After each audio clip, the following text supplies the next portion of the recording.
मंगलौर बद्रीनाथ विधानसभा उपचुनाव के लिए काउंटिंग लगातार जारी है। सुबह 8 बजे से ही काउंटिंग चल रही है। मतगणना के लिए दोनों विधानसभाओं में बनाए गए हैं 14 टेबल। 10 जुलाई को दोनों विधानसभा सीटों पर मतदान हुआ था। ये बड़ी खबर आपको बता रहे हैं। बद्रीनाथ में 51.43% तो मंगलौर में 68.24% मतदान हुआ था।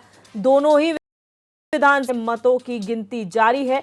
सुरक्षा के मद्देनजर काउंटिंग स्थल पर भारी पुलिस फोर्स की तैनाती की गई है। दोनों सीटों पर कांटे की टक्कर जारी है। ये बड़ी खबर आपको बता रहे हैं।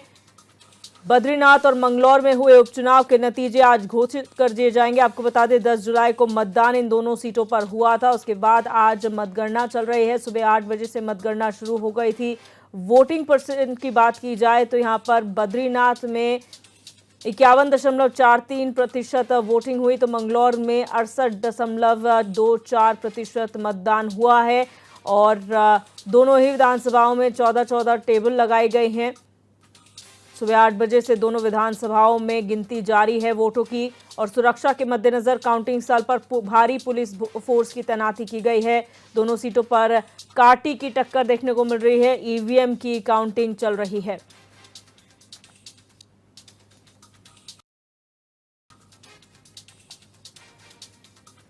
और हमारे संवाददाता हिमांशु गौड़ ज्यादा जानकारी के लिए हमारे साथ लाइव जुड़ चुके हैं। हिमांशु, बद्रीनाथ और मंगलौर दोनों ही सीटों पर उपचुनाव की मतगणना चल रही है। इस वक्त के क्या नतीजे सामने आए हैं? कितने राउंड की काउंटिंग यहां पूरी हो चुकी है? जी बिल्कुल दिव्या, क्योंकि बद्रीनाथ और मंगलौर विधानसभा के उपचुनाव जिसका सभी राज्यवासियों को इंतजार था, एक कांटे की टक्कर, क्योंकि दोनों ही पार्टियां जिसको लगातार साधने की कोशिश कर रही थी। जहां भाजपा हो या कांग्रेस हो, तमाम राजनीतिक दल जो है दोनों ही सीटों पर अपना दबदबा बनाने के लिए लगातार जद्दोजहद कर रहे थे। और वही घड़ी आज आ गई है। आज ही दोनों ही सीटों पर जो है चुनाव के ऊपर जो उपचुनाव के परिणाम हैं वो घोषित होने हैं। और अभी तक की सुबह से मैं बात करूँ तो 8 बजे से मतगणना शुरू हो गई थी और दूसरे चरण की अभी मतगणना जो है वो संपन्न हुई है। तीसरे राउंड की मतगणना हाल अब शुरू हो गई है। दूसरे चरण की अगर मैं बात करूं बद्रीनाथ विधानसभा की ओर हम रुख करें तो बद्रीनाथ विधानसभा में पहले नंबर पर जो राजेंद्र भंडारी भाजपा प्रत्याशी है वो 1724। दूसरे अगर मैं बात करूं कांग्रेस प्रत्याशी लखपत बुटोला की तो वो 2194 वोट उनको पड़े हैं। तीसरे में बात करूं हिम्मत सिंह जो है उनको 40 वोट और नवल खाली जो निर्दलीय प्रत्याशी है उनको 133 वोट और इसी के साथ जो है नोटा उसको 54 वोट पड़े हैं। इस हिसाब से कुल जो वोटिंग दूसरे चरण में मतदान हुए हैं वो हैं 4145। और इस दूसरे चरण में जो है लखपत बुटोला जो कि कांग्रेस प्रत्याशी है वो 470 वोटों से अभी भी बढ़त बनाए हुए हैं। और 2 राउंड की जो मतगणना हुई है उसके बाद लखपत बुटोला जो है कुल 665 वोटों से जो है वो बढ़त बनाए हुए हैं। लगातार 2 चरण की मतगणना हुई है। वहीं मंगलौर सीट की बात करूं तो यहाँ पर काजी निजामुद्दीन जो है वो लगातार बढ़त बनाए हुए हैं। कांग्रेस जो है अभी तक दोनों ही सीटों पर बढ़त बनाते हुए दिख रही है। और आने वाले जो परिणाम होंगे उनमें क्या किस प्रकार का रुझान आता है वो देखना होगा। बिल्कुल, 14 टेबलें दोनों ही विधानसभाओं में लगाए गए हैं। क्या माना जा रहा है उनकी काउंटिंग में यहाँ पर जो है नतीजे स्पष्ट हो जाएंगे?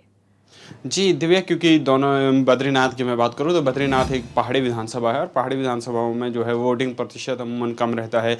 वोट जो हैं वो कम पड़ते हैं। इस हिसाब से अगर अनुमानित बात करें तो 7वें या 8वें राउंड की अगर वोटिंग होती है तो उसमें ये स्पष्ट हो जाएगा कि कौन प्रत्याशी यहाँ पर अपनी बढ़त बनाएगा या किसने की झोली में जो है वो बद्रीनाथ विधानसभा गई है। इसी के साथ क्योंकि मंगलौर जनसंख्या की दृष्टि से एक बड़ा क्षेत्र है, जनसंख्या बाहुल्य क्षेत्र है और ऐसे में कहीं ना कहीं 9वें से 10वें राउंड की अगर मतगणना यहाँ पर पहुँचती है तो उसमें ये स्पष्ट बनेगा कि मंगलौर पर किसने अपना परचम लहराया। कहीं ना कहीं 8वें 9वें और 9वें 10वें के चरण में जो है ये स्पष्ट रूप से हो जाएगा कि दोनों ही विधानसभाओं में दोनों ही विधानसभा किसकी झोली में गई है और कौन प्रत्याशी यहाँ पर विजय बना हुआ है।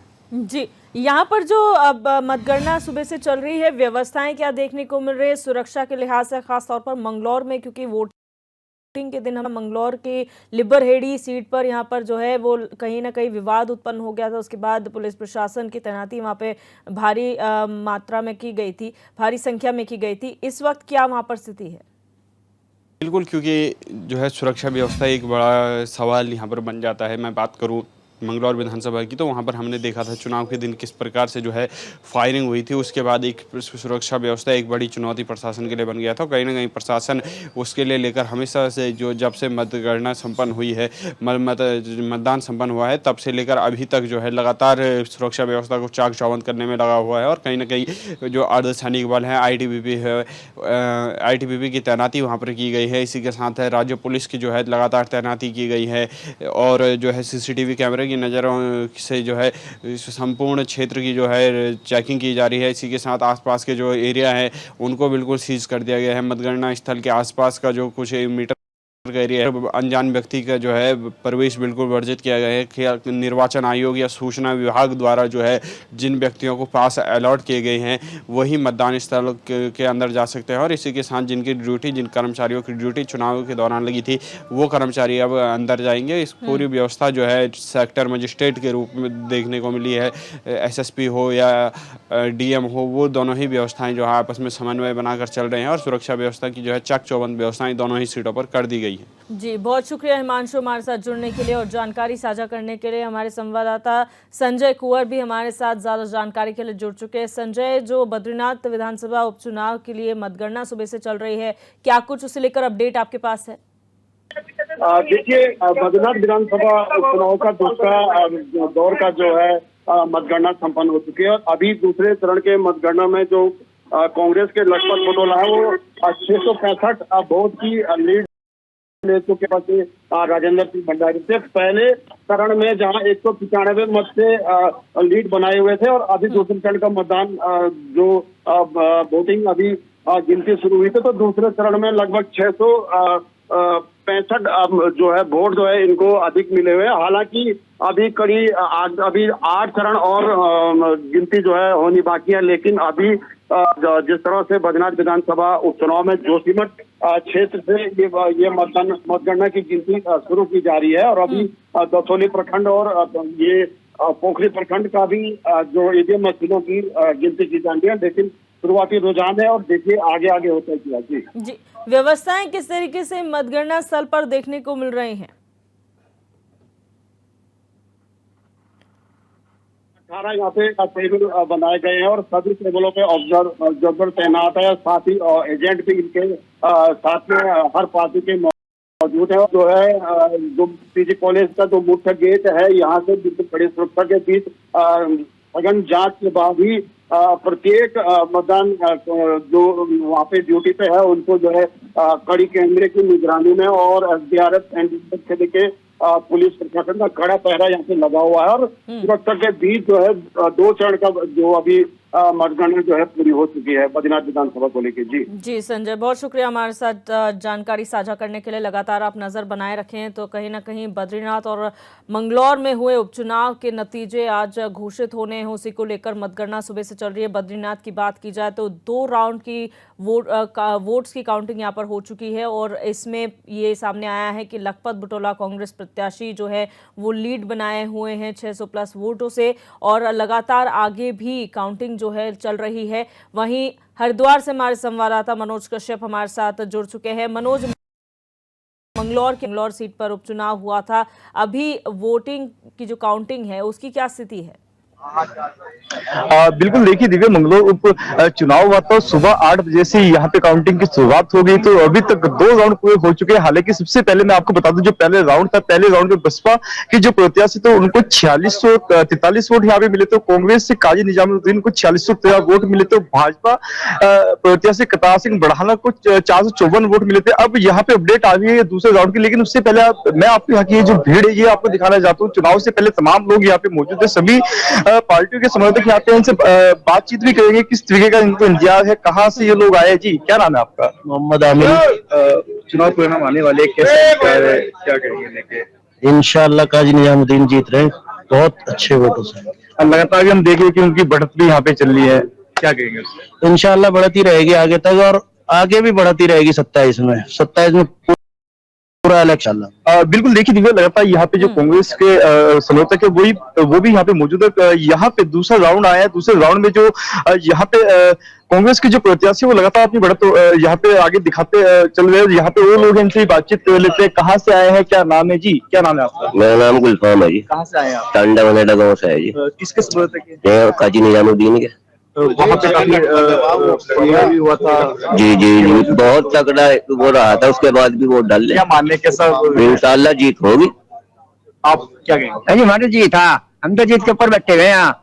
बिल्कुल देखिए जिस तरीके का वहाँ पे विवाद देखने के लिए मिला था, उसके बाद भी यहाँ पे जो समर्थक है, जो वोटर है, उनके अंदर एक अलग उत्साह आज भी देखने के लिए मिला, क्योंकि लगातार हमने देखा था कि वहाँ पे जिस तरीके से बूथों के अंदर विवाद देखने के लिए मिला था, लोगों ने ऐसा आरोप लगाया था कि जो कांग्रेस प्रत्याशी थे, उनके जो समर्थक थे, उनको वोट नहीं डालने दिया गया था, इस तरीके के आरोप लगे थे। लेकिन उसके बावजूद भी यहाँ पे तमाम जो लोग है उनका एक वो आप देख सकते हैं, उस दिन भी हमने देखा था कि काफी उत्साहित थे लोग। आज भी बातचीत करते। जी क्या कहेंगे आज इंशाल्लाह लोकतंत्र की जीत हो रही है और इंशाल्लाह काजी निजामुद्दीन बहुत वोटों से इंशाल्लाह जीत कर जाना है। पहले राउंड में भी हम 1600 वोटों से जीत कर चल रहे। जिस तरीके से विवाद हुआ था वहाँ पे आप लोगों को कहना था कि रोका गया था वोट डालने से, आज क्या कहेंगे? क्या आज उसकी हमें बहुत बड़ी खुशी हो रही है। जैसा हमारे पे लठ बजाया, उसके लठ का जवाब इंशाल्लाह वोट से दिया लोगों ने। बिल्कुल क्या कह रहे हैं? डंडा भी बजा, पुलिस प्रशासन का हर मजबूर उसका सामना करा अगर, लेकिन वोट से पीछे नहीं हटे। इंशाल्लाह वोट इतने परसेंटेज बढ़ेगा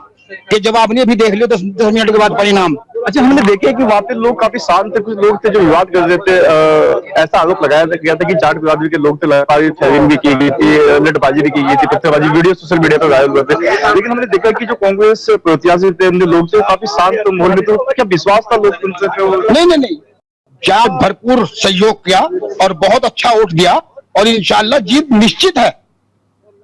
जीत निश्चित। भाजपा तो थोड़े भी नहीं लगने, लन चाहते थोड़ी देर के बाद में बिगाड़ी भी नहीं लगनी। बिल्कुल देखिए जिस तरीके से हमने देखा था उस दिन वहाँ पे एक अलग जो उत्साह था वो आज भी देखा जा रहा है। यहाँ पे लगातार भी जो कांग्रेस के समर्थक है वो यहाँ पे डटे हुए हैं और कहीं ना कहीं जिस तरीके से कांग्रेस प्रत्याशी काजी निजामुद्दीन लगातार आगे चल रहे, तो कहीं ना कहीं लोगों को ऐसी उम्मीद है कि जो वहाँ पे विवाद हुआ था उसके बावजूद भी यहाँ पे जो वोटर है उनको इस चीज का विश्वास है कि कहीं ना कहीं कांग्रेस की जीत होगी। जी दिव्या, यहाँ पर सुरक्षा की अगर बात की जाए, इतनी बड़ी संख्या में जो वहाँ पर समर्थक है वो पहुंचे हुए, पोलिंग एजेंट्स पहुंचे हुए हैं, ऐसे में क्या व्यवस्थाएं सुरक्षा के लिहाज से देखने को मिल रही हैं?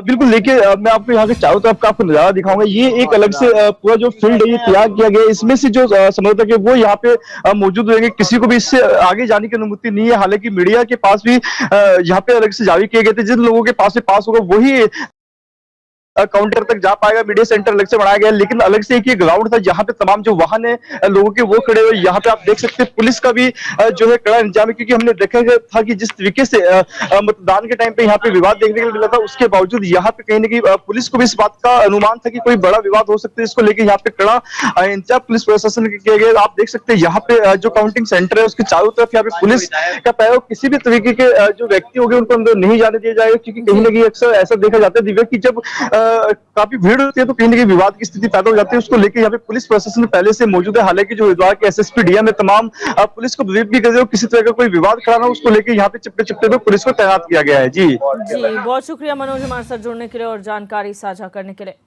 बढ़ते हैं अगली खबर की ओर। अगली बड़ी खबर है, सतत विकास लक्ष्यों की कसौटी पर उत्तराखंड खरा उतरा है। ये बड़ी खबर आपको बता रहे हैं। एसडीजी इंडिया इंडेक्स में 2023-24 रिपोर्ट में अंक मिले थे। 79 अंक हासिल कर देश में उत्तराखंड को पहला स्थान मिला है। एसडीजी के 16 बिंदुओं पर राज्य ने बेहतर काम किया है। सीएम धामी ने राज्यवासियों को इसके लिए शुभकामनाएं दी हैं। पीएम के आशीर्वाद से प्रदेश को ये बड़ी उपलब्धि मिली है, ये सीएम धामी ने कहा है। ये बड़ी खबर आपको बता रहे हैं, जहां पर उत्तराखंड के नाम एक और उपलब्धि देखने को मिली है, जहां पर एसडीजी इंडिया इंडेक्स 2023-24 की रिपोर्ट सामने आई है और सतत विकास लक्ष्यों में उत्तराखंड हर कसौटी पे खरा उतरा है। 16 बिंदुओं पर राज्य ने बेहतर काम किया है। एसडीजी के 16 बिंदु थे जिन पर बेहतर काम हुआ है और ये जो एसडीजी इंडिया इंडेक्स 2023-24 की रिपोर्ट है उसमें 79 अंक जो है उत्तराखंड को मिले हैं और इससे देश में पहला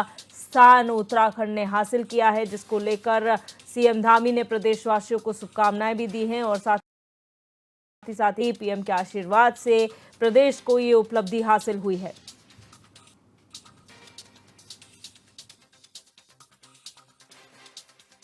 हमारे लिए बहुत ही उत्साहवर्धक है कि सतत विकास लक्ष्यों के प्राप्ति में उत्तराखंड हिंदुस्तान के श्रेष्ठ राज्यों में पहले नंबर के राज्यों में आया है। निश्चित रूप से हमारे प्रधानमंत्री आदरणीय मोदी जी के नेतृत्व में हमारी डबल इंजन की सरकार लगातार उत्तराखंड को आगे बढ़ाने के लिए काम कर रही है और हर दृष्टि से उत्तराखंड समेकित रूप से विकास की ओर आगे बढ़े, उसके लिए पूरा नियोजन और प्रबंधन किया जा रहा है। इसके साथ साथ आदरणीय प्रधानमंत्री जी ने जो बाबा केदार की भूमि से कहा था कि 21वीं सदी का तीसरा दशक उत्तराखंड का दशक होगा, ये आंकड़े बताते हैं कि हमारा राज्य उस दिशा में आगे बढ़ रहा है। मैं प्रदेशवासियों को सबको बधाई देता हूँ।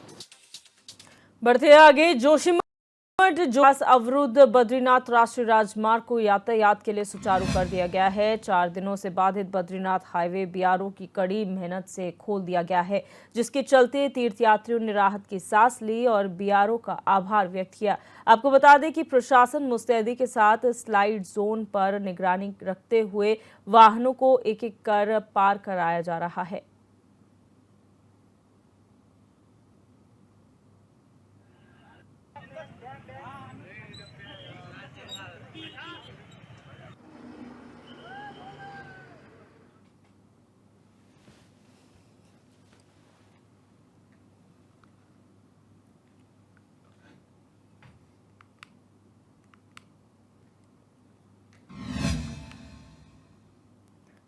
वहीं पिछले हफ्ते चंपावत जिले में हुई भारी बारिश से बाराकोट ब्लॉक की नदेड़ा सड़क बुरी तरह से क्षतिग्रस्त हो गई थी, लेकिन एक हफ्ता बीत जाने के बावजूद भी, संबंधित विभाग को सूचना देने के बावजूद भी सड़क को नहीं खोला गया, जिसकी वजह से ग्रामीणों को आवाजाही करने में काफी परेशानियों का सामना करना पड़ रहा है। वहीं विभाग की कार्यप्रणाली से आक्रोशित युवाओं ने सामाजिक कार्यकर्ता नवल किशोर जोशी के नेतृत्व में सड़क को खोलने की मांग को लेकर प्रदर्शन किया।